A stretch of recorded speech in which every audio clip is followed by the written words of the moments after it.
Good morning. I hereby call to order this second meeting of the Pennsylvania Public Utility Commission for the year 2024. Welcome to everyone here with us in the room today and those of you watching on the live stream. I ask you to please stand now for the Pledge of Allegiance.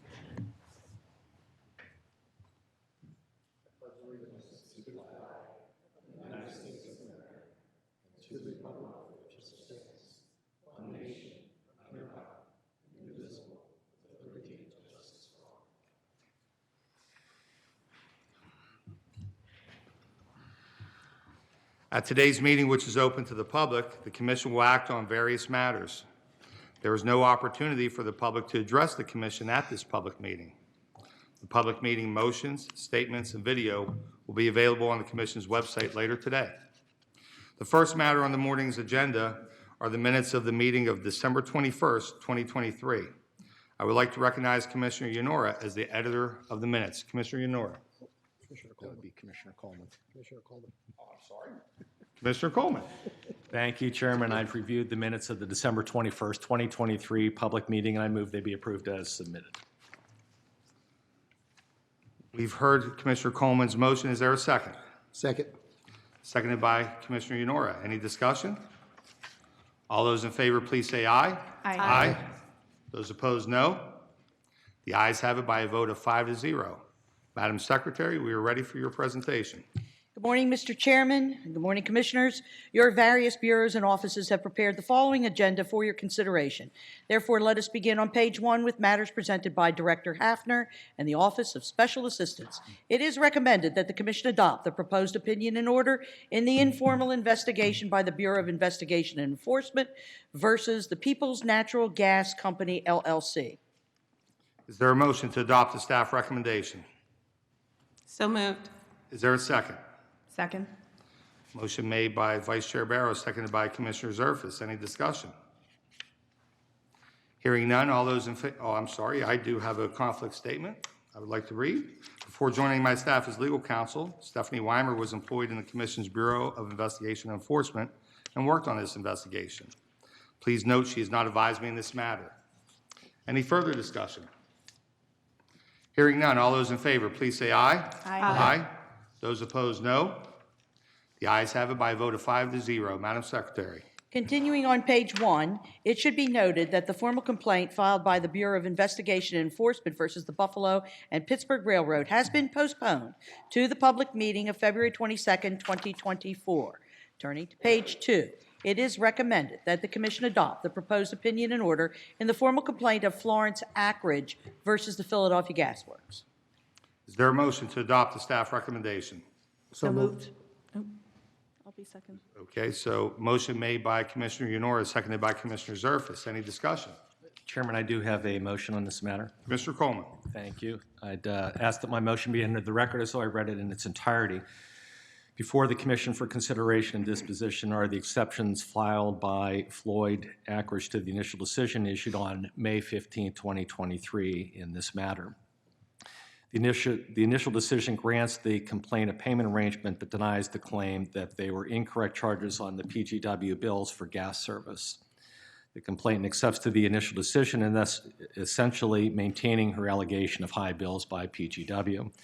For the reasons set forth in the initial decision, I agree with the presiding officer that the complainant did not meet the burden of proof in her high bill complaint.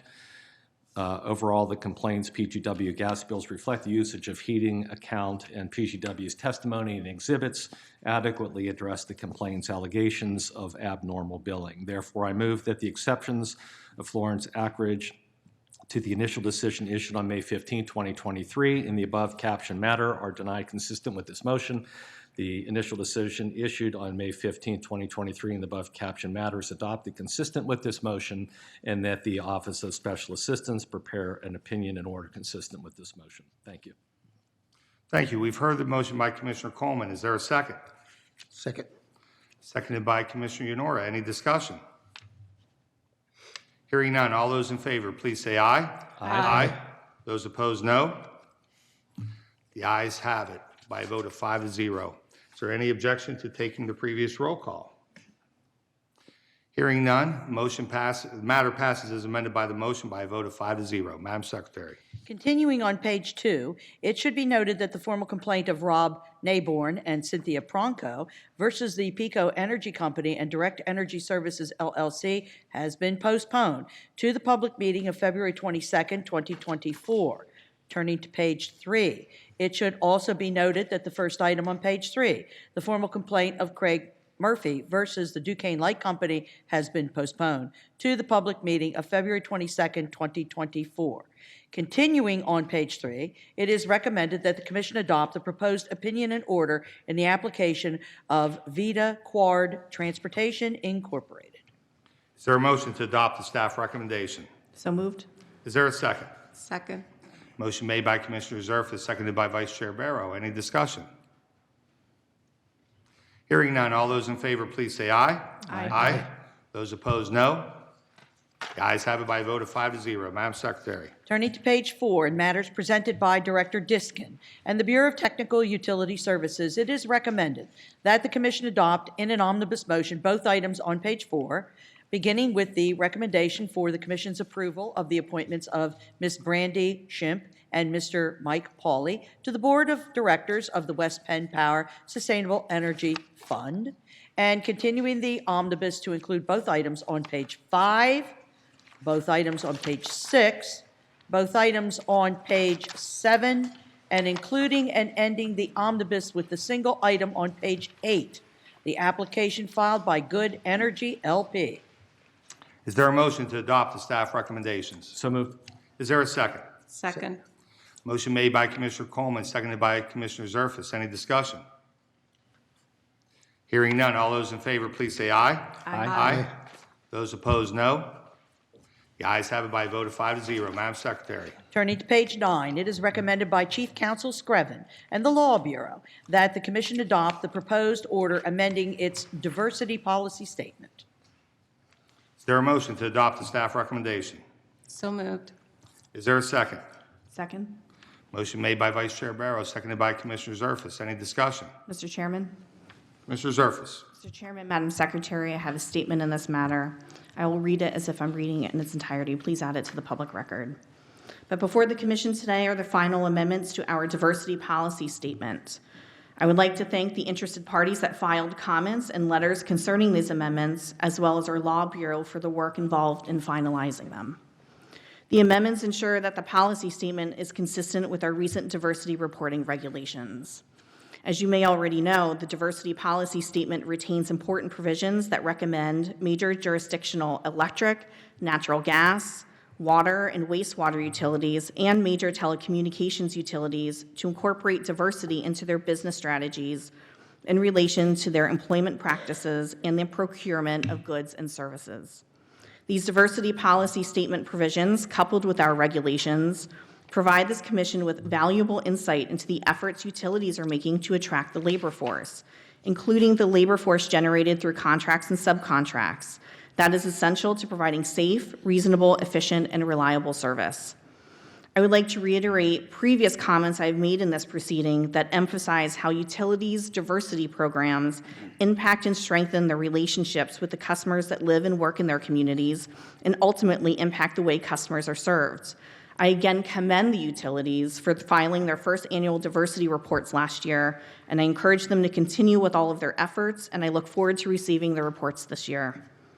The Commonwealth has made indelible marks by creating programs and opportunities to further develop a diverse workforce here in Pennsylvania, such as the creation of the Commonwealth Workforce Transformation Program, which I've talked about in previous statements, and the Governor's Executive Order 18 from 2023. And for those who are not familiar with that executive order helps small businesses and small diverse businesses better compete for state contracts. I've been engaging in conversations with the Commonwealth's Chief Diversity Officer to see how this Commission can ensure that we are moving the needle to attract diversity of thought and diversity of perspective, and how we can all work together to celebrate people's differences. It's critical for us to be self-aware and mindful of our actions so that we can be an employer of choice here at the Commission and attract and maintain a strong workforce to ensure that Pennsylvania residents and businesses are receiving safe, reasonable, efficient, and reliable utility service. Thank you. Thank you, Commissioner Zerfus. Any further discussion? Chair, I'd like to Vice Chair Barrow. associate myself with Commissioner Surface's statement. Thank you. Any further discussion? Hearing none, all those in favor, please say aye. Aye. Those opposed, no. The ayes have it by a vote of 5-0. Madam Secretary. Turning to page 10, and matters presented by Chief Administrative Law Judge Rainey and the Office of Administrative Law Judge, it is recommended that the Commission adopt the initial decision on remand of ALJ Chiodo in the formal complaint of Angela F. Dennis versus the Metropolitan Edison Company et al. Is there a motion to adopt the staff recommendation? So moved. Is there a second? Second. Motion made by Commissioner Yonora, seconded by, I think, Vice Chair Barrow. Yeah. Any discussion? Hearing none, all those in favor, please say aye. Aye. Those opposed, no. The ayes have it. Madam Secretary. Continuing on page 10, it should be noted that the formal complaint of Keith and Rebecca Hartman versus the Metropolitan Edison Company has been postponed until the public meeting of February 22nd, 2024. Mr. Chairman, that concludes the regular agenda. Turning now to the carry-in agenda. On page 1 of the carry-in, it is recommended by Executive Director Barrier that the Commission ratify the appointment of Allison Castor to the permanent position of Director of the Bureau of Investigation and Enforcement. Is there a motion to adopt the staff recommendation? So moved. Is there a second? Second. Motion made by Commissioner Coleman, seconded by Commissioner Yonora. Any discussion? I do have some comments. Allison, we are excited to welcome you as a new Bureau Director to our PUC leadership team.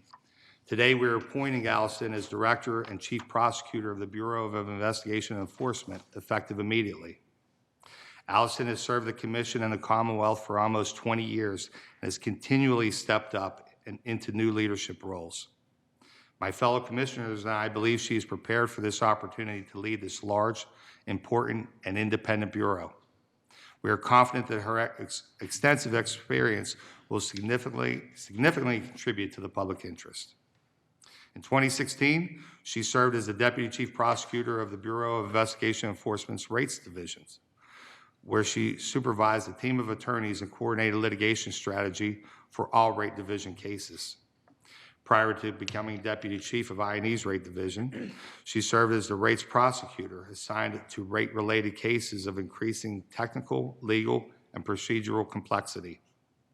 Allison joined the Commission in 2004, representing and protecting the public interest in all matters that have an impact on rates. She's also part of the Commission's inaugural class of our Emerging Leaders Professional Development Program. On behalf of the other commissioners and myself, we would like to extend our sincere congratulations to you, Allison, on this new position. Thank you. Any further discussion? Hearing none, all those in favor, please say aye. Aye. Those opposed, no. The ayes have it by a vote of 5-0. Madam Secretary. Turning to page 2 of the carry-in, it is recommended by the Office of Special Assistance that the Commission adopt the proposed opinion and order regarding the petition for reconsideration filed in the formal complaint of Laura and Charles Johnson versus the Duquesne Light Company. Is there a motion to adopt the staff recommendation? So moved. Is there a second? Second. Motion made by Vice Chair Barrow, seconded by Commissioner Yonora. Any discussion? Mr. Chairman. Commissioner Zerfus. Mr. Chairman, on this matter, Madam Secretary, I would like to be recorded as concurrent result only, please. Thank you. Any further discussion? Hearing none, all those in favor, please say aye. Aye. Those opposed, no. The ayes have it by a vote of 5-0, noting Commissioner Zerfus concurring in result only. Madam Secretary. Turning to page 3 of the carry-in, it is recommended by the Bureau of Technical Utility Services that the Commission adopt the proposed order in the petition filed by the PECO Energy Company for approval to modify its supplier master agreement. Is there a motion to adopt the staff recommendation? So moved. Motion made by Vice Chair Barrow, seconded by Commissioner Zerfus. Any discussion? I do have a statement. I asked that my statement be entered into the record as though I read it in its entirety. Before the Commission is the petition of PECO Energy Company to modify its default service supplier master agreement, or SMA. Specifically, PICO proposes to add a new appendix to the SMA which incorporates the 2018 International Swaps and Derivatives Association U.S. Resolution State Protocol. PICO avers that this addition would enable market participants subject to certain federal regulations, including those from Federal Reserve and the FDIC, to participate in the company's default service auctions. PICO's petition states that certain wholesale suppliers subject to these regulations are presently not able to participate in the company's default service supply solicitations. Under the newly proposed appendix, wholesale suppliers will confirm adherence to applicable regulations, which will permit additional parties to compete and bid. Allowing participation in default service auctions by well-qualified bidders is fundamental to achieving robust and competitive results. Therefore, I support approval of PICO's petition, and I take this opportunity to encourage all applicable distribution companies to review their SMAs to ensure the agreements do not inadvertently prohibit participation from well-qualified wholesalers. Furthermore, I welcome reviewing additional proposals advanced by EDCs to remove any unnecessary restrictions set forth in the current terms and conditions of their SMAs. Is there any further discussion? Chairman, I have a statement. Vice Chair Barrow. Thank you. I join in today's order because I think it increases competition in PICO's default service auctions and the market for non-shopping customers. And it may potentially lead to lower prices for those customers. However, I wish to remind PICO and all of our EDCs that in broadening the number of participants in this market, PICO and the rest of the EDCs should limit risk of default through standard know your customer practices in order to diminish or manage exposure of the customers to the spot market. Thank you. Thank you. Any further discussion? Hearing none, all those in favor, please say aye. Aye. Aye. Those opposed, no. The ayes have it by a vote of 5-0. Madam Secretary. Mr. Chairman, that concludes the carry-in agenda. Turning now to the supplemental carry-in. There, on page 1 of the supplemental carry-in agenda, there is your motion, Mr. Chairman, regarding Act 12 of 2016 and its implementation. Because it is my motion, I ask the Vice Chair to chair the meeting and ask to be All right. recognized. I recognize Chairman DeFrank for the purposes of his motion. Thank you, Vice Chair Barrow.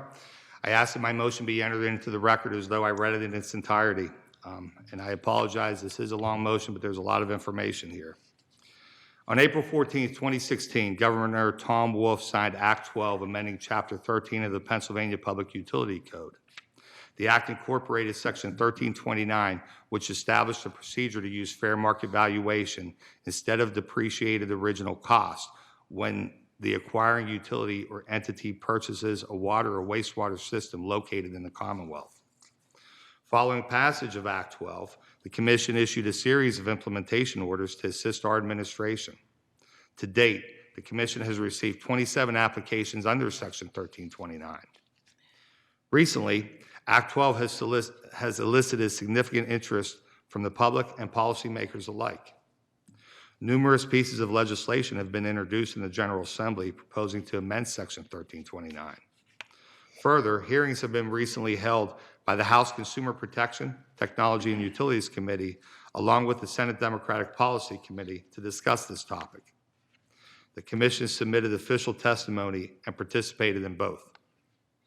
Given the Commission's experience gained since issuance of our last supplemental implementation order in 2019, I find it appropriate to amend our procedures to better inform the interested public of 1329 applications, to standardize the weights utilized by the utility valuation experts, and to provide the Commission with the means with the measures to interpret the reasonableness of the acquisition prices. Specifically, I propose the issuance of a tentative supplemental implementation order that includes 4 revisions to the Commission's existing 1329 procedures. I believe the time is right for the Commission to consider revisions that are within the Commission's purview. Therefore, I introduce the following proposals. Proposal number 1, public hearings. When an acquiring utility and selling utility agree to use Section 1329, they should be required to schedule and conduct at least 2 in-person public hearings prior to executing the asset purchase agreement. These public hearings should address the proposed acquisition, describe the potential rate impacts, provide the opportunity for public comment, and be held at venues within the municipal boundaries of the selling utility, or at least the nearest reasonable venues with commission notification. Such public hearings may include a public meeting held by the municipal government in which the transaction is on the agenda, as well as other meetings or open houses hosted by either the acquiring utility or selling utility. The acquiring utility or selling utility should be required to notify the selling utility's customers of the public hearing. The Commission's 1329 application filing checklist should be revised to include public hearings and should include an attestation that the public hearings were held. I believe this modification will assist in better informing the public of the transaction between the acquiring utility and the selling utility. Hosting such hearings will give the public the opportunity to question both transacting parties and better prepare the public to participate in any eventual application at the Commission. Bolstering such public input opportunity before the filing of the proceeding is further supported given the 6-month statutory timeframe the Commission currently has to adjudicate perfected 1329 applications. Proposal number 2, rate impact notice. The acquiring utility and the selling entity should be required to verify or declare under affidavit the following 3 items within the initial application. First, both parties acknowledge the selling utility is aware of the potential rate impacts the transaction may have on the selling utility's customers. This would include detailing the overall dollar and percentage impact implicated from standalone rates from the transaction price. Second, the selling utility has publicly communicated such implications on rates through notices issued to its existing customers. And third, both parties understand the Commission may shift rate allocations in a manner different from any commitments made in the underlying application. As part of the Commission's 1329 application filing checklist, this verification or affidavit would be a prerequisite to having a perfected application. I acknowledge the current Commission requirements for notice, which do include requirements to inform all potentially affected customers, including the customers of the selling utility. Nonetheless, I believe it is prudent to fortify the public notice requirements with this additional information. This information should prove particularly informative for the selling utility and its customers, as it will make it more certain both have clear and informed understanding of the standalone rate implications of the transaction. Proposal number 3, default weights for appraisals. Act 12 directs appraisers or utility valuation experts, or UVEs, to establish a fair market value of the selling utility by utilizing the cost, market, and income approaches for the valuation. The results of these 3 are then weighed in portions determined at the discretion of the UVE. While the vast majority of UVE appraisals are weighed evenly, a review of previous applications does show a minority that weigh appraisals unevenly. I submit that the UVE should weigh each valuation result evenly, 1/3 for cost, 1/3 for market, and 1/3 for income. Establishing such default weights will eliminate the ability of any UVE to artificially inflate or deflate the results of any appraisals that come in high or low, respectively. Furthermore, this should help to level the competitive bidding landscape by acquiring utilities by standardizing the process. I believe the Commission is empowered to establish such default weights by the uniform standards of professional appraisal practice. Finally, I believe applicants should be availed an opportunity to seek Commission authority to deviate from these default weights with good cause shown. Such good cause for deviation would need to be included in the acquiring utilities 1329 application. Proposal number 4, reasonableness review ratio. I believe it is sound for the Commission to annually publish a reasonableness review ratio, or RRR. This ratio would not be binding, but rather a guidepost that the Commission can use when it analyzes and eventually makes a final determination on the overall prudency of various 1329 applications. The crux of the RRR is to determine the ratio of the fair market value to depreciated original cost, or DOC, of a barometer group of similarly situated investor-owned water utilities, or IOUs. The barometer group of IOUs would be the same group of water utilities the Commission utilizes in its quarterly earnings report. To determine the fair market value, the Commission would utilize the enterprise value of the IOUs as a relevant proxy. The enterprise value is a comprehensive valuation of the IOUs and is readily available to the public for each of these IOUs given their publicly traded status.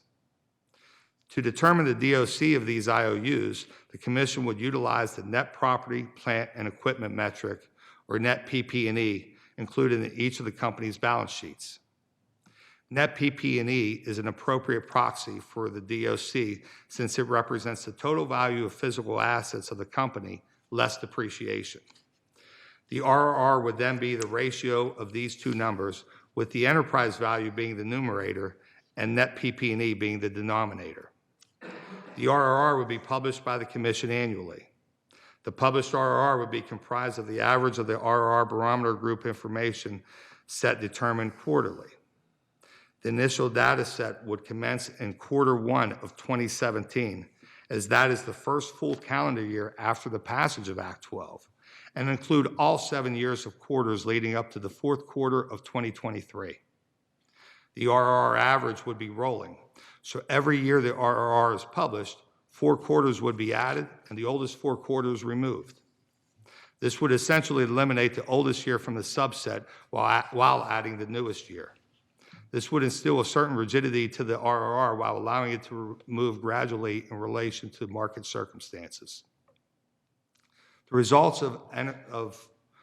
for enterprise value, net PPE, and consequently the reasonableness review ratio are exhibited in Appendix A to this motion. If utilizing this information at present, we would see an RRR of 1.68.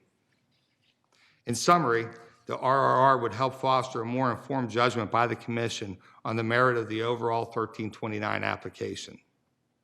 This is the case since the relationship between EV and DOC in the IOU industry, i.e. the RRR, can help guide the Commission in its determination of the reasonableness of the transaction price within 1329 application.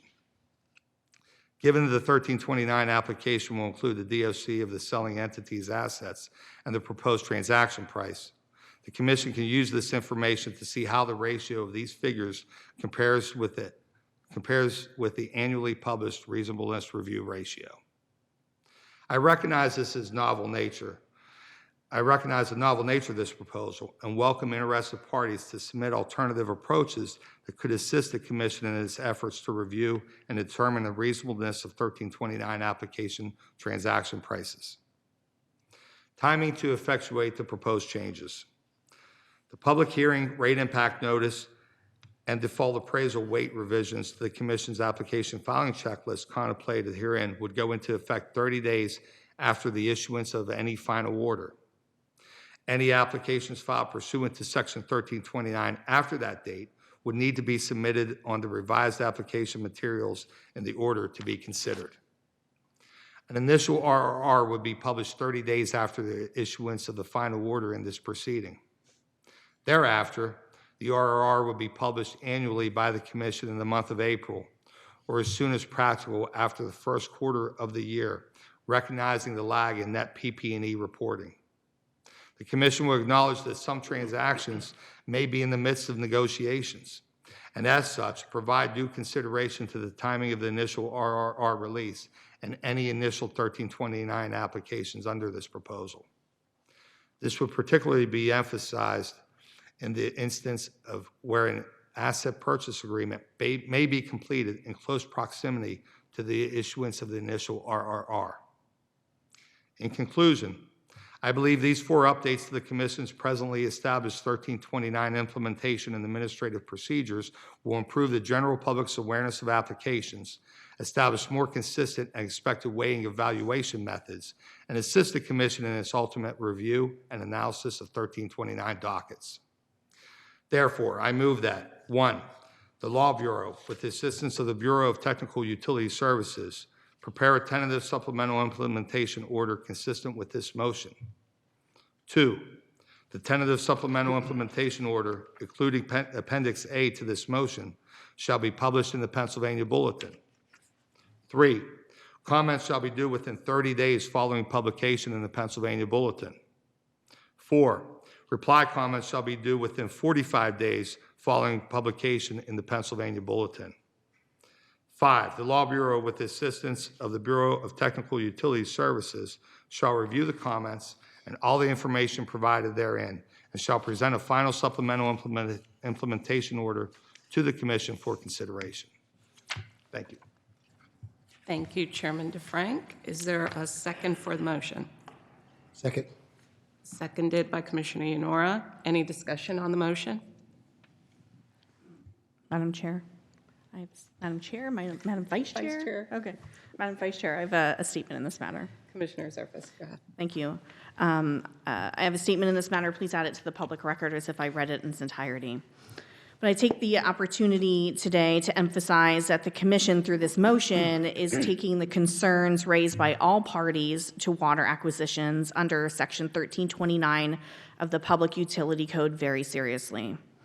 We are evaluating all of our options to address these concerns, but I note that the confines of the statute limit our authority to make wholesale changes. That said, I think the revisions proposed today are a positive step forward, and I want to express my support, especially for any enhanced, meaningful public engagement. Even with these proposed revisions, I want to highlight my position that this Commission must carefully evaluate each of these cases and determine whether the acquiring public utility has established its burden of proof under the applicable balancing test. This has been outlined in recent case law, and significantly in Cicero v. PUC. The Commonwealth Court upheld prior precedent that the substantial affirmative public benefits of a proposed acquisition must outweigh the acknowledged harms resulting from the acquisition. So it is incumbent on this Commission to apply the current case law. Thank you. Thank you, Commissioner Surface. Any further discussion? I also have a statement, a verbal statement. I'm very aware of the impacts and the unintended consequences of the 1329 cases that we have heard, or that has been heard by this Commission. I remain hopeful that the water industry will temper its actions related to Section 1329 acquisitions so that to diminish negative impacts to customers. I'm also hopeful that the legislation that's been proposed will move. But in the meantime, I agree with Chairman DeFrank that more needs to be done to fully address what we are seeing, and that the Commission should investigate what we can do to help. I am therefore asking all stakeholders to avail themselves to the opportunity to participate in this process to ensure that we get the best result as we try to improve our implementation of the existing legislation. Don't think that any of the proposals that were made are in any way baked or decided. We really do need your comment. We need your input. Something I'm thinking about is on the RRR, that 1.68 figure. I would like to hear everyone's opinions on where they think something like that should be. And also, any ideas that were not raised, anything that stakeholders believe would assist the public interest. So please comment and reply comments, and we will listen. Thank you. All right. I forgot. All right. Hearing any objections on the motion? Hearing none. All those in favor of the motion say aye. Aye. I did that backwards, but I'll ask again. Any objections? None? All right. The matter is adopted. The motion is adopted by a vote of 5-0. Thank you. Gavel's yours. Madam Secretary. Mr. Chairman and Commissioners, that concludes all agenda items to be considered today. Before we adjourn today, I would like to take a moment to recognize Black History Month and also invite you to attend this year's Commonwealth of Pennsylvania's multi-agency Black History Month celebration. Governor Josh Shapiro has called Black History Month a time to celebrate and reflect on our shared history as a Commonwealth, and to recommit ourselves to creating real opportunity and advancing real freedom for all Pennsylvanians. And this year's federal proclamation on National Black History Month says, "We celebrate the vast contributions of Black Americans to our culture and recognize that Black history is American history, and that Black culture, stories, and triumphs are at the core of who we are as a nation." Many prominent African Americans have hailed from Pennsylvania, such as Ernie Davis, the first African American football player to win the Heisman Trophy, and may I add, born in Uniontown, Pennsylvania. I wasn't going to let that go, Paul. And Joel Cheskis wanted to make sure I mentioned one of the best basketball players of all time, Wilt Chamberlain, hailing from Philadelphia.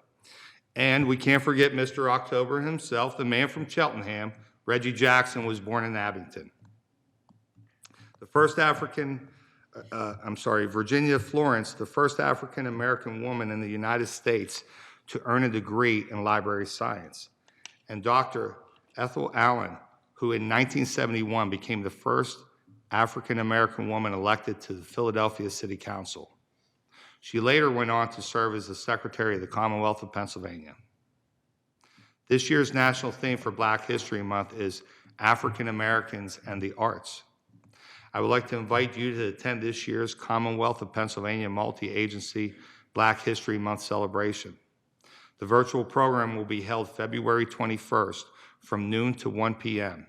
Speakers will focus on some of the many art forms that African Americans have used to preserve history, community memory, and empowerment. There also will be an entertainment and an educational component featuring students. The program imparts a message of education and encouragement designed to stimulate discussion and bridge cultures. This year's tribute promises to be a memorable and rewarding experience in extending a message of unity and inclusion. To register for this event, please visit our website at puc.pa.gov. If there is no other business to come before the commission, are there any objections to adjourning the meeting? Hearing none, meeting adjourned.